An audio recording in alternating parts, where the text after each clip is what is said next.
Hi class, my name is Ashley Torres and today I will be discussing the strawman fallacy.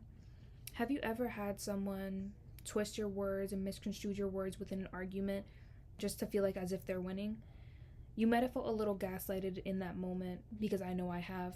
But what if I actually told you that it wasn't gaslighting, but in fact the strawman fallacy? You would then just start to question, what is this strawman fallacy that I'm talking about? You'd be shocked just to see how much this strawman fallacy is used within the world around us. It is especially important now during this election season in general, just to stay well informed and to kind of know more about this fallacy and how it's being used within the media to kind of misconstrue certain topics and kind of change your opinions on certain things. Through my research on this topic, I saw how prevalent this fallacy actually is, and just how much of our everyday lives includes certain pieces of it. It's important to know where this fallacy comes from in order to then identify and avoid using it in your own everyday speech or whenever you're having an argument or a debate. Today we will be discussing those topics. So basically what the strawman fallacy is, the history on it, and how to identify and avoid using this fallacy. So, what exactly is the strawman fallacy? This fallacy occurs when an argument is distorted, changed to fit into certain people's agendas, as well as it can be shown in various different ways, such as someone exaggerating something, like a specific phrase in your argument, as well as taking an argument just completely out of context and kind of switching it around on you, or making it shorter, rephrasing it, a bunch of different ways that you can kind of use the strawman fallacy. Now that we basically have what the strawman fallacy is out of the way, where did it come from?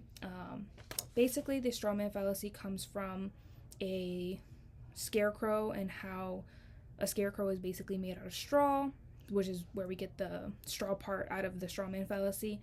So from there, a scarecrow was used to kind of scare away or fool crows into thinking a person was there so it didn't go into the crops. So from there, the strawman fallacy was then named after it was known to basically use to take other people's words out of context, misguide them in certain ways, just how the scarecrow would scare away the crows and kind of trick them into thinking a person was there. So that's basically the history of the strawman fallacy, and it comes from more ancient times or more medievalish times, so it's been around for a long time. So how do we see the strawman fallacy in the world around us?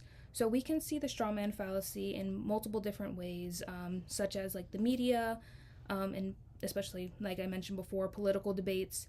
It's often used to misrepresent or misconstrue an opponent's argument, basically what the political environment currently is at the moment.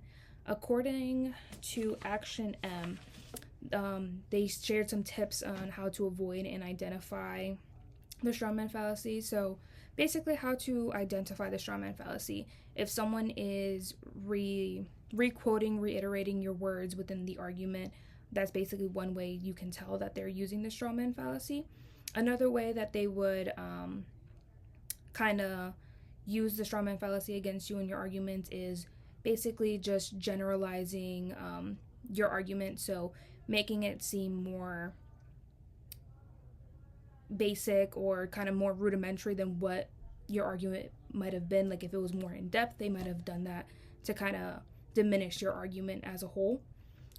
For yourself, the ways you can't avoid using this argument is basically just don't use the argument to use your opponent's argument by restating that argument.